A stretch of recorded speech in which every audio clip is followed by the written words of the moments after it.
যে মানুষ প্রেমে পড়ার পরে বলে না, তোমাকে কখনো ছেড়ে যাব না, আবার এও বলে, তুমি আমার সব, তুমি আমার oxygen. To be honest, this are boldest words. আপনার চেয়ে বেটার পেলে অবশ্যই সে ছেড়ে যাবে, মেয়ে হোক অথবা ছেলে। শতকরা মাত্র 10 জন ব্যতিক্রম থাকতে পারে।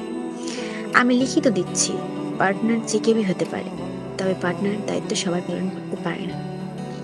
আসলে বাস্তবতা কি জানেন, মানুষ ভালোবাসে, আবার ভালোবাসে ছেড়েও যায়। কেউ বলে তোমাকে কখনো ছেড়ে যাব না, অথচ সময়, সুযোগ কিংবা অন্য কাউকে বেশি উপযোগী মনে হলেই চলে যাবে। এটা হৃদয় ভাঙার মতো শোনালেও মনোবিজ্ঞানের ব্যাখ্যা খুবই স্বাভাবিক। প্রেম যখন শুরু হয় তখন তা বেশি হয় হরমোনির্ভর, বিশেষ করে ডোপামিন, অক্সিটোসিন, সিরোটোনিনের খেলা। এই কারণে তখন মানুষ বাস্তবতা নয়, ফ্যান্টাসি দেখে, অনুভব করে যেন এই মানুষটি তার জীবনের চূড়ান্ত গন্তব্য।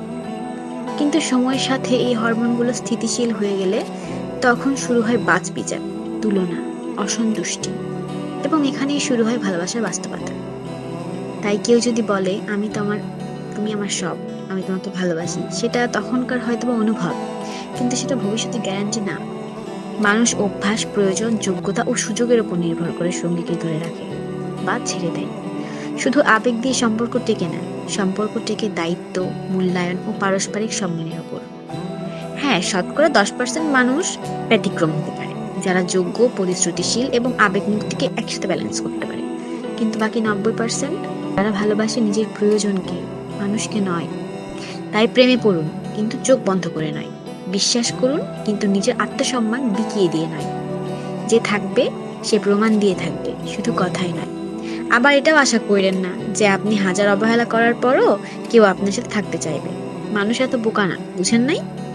তবে হ্যাঁ, কেউ যদি আপনাকে ছেড়ে যায় বা আপনার সাথে চিট করে, তাহলে তার দিকে আর ফিরেও তাকাবেন না। এটাই পজিটিভ অ্যাটিটিউড।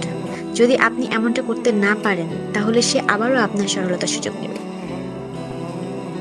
তুমি আমার অক্সিজেন বলার আগে দেখে নিও তোমার কথার ভ্যালু আছে কিনা, নাকি তুমি সস্তা, যাকে তাকে যেটা সেটা বলে বেড়াও।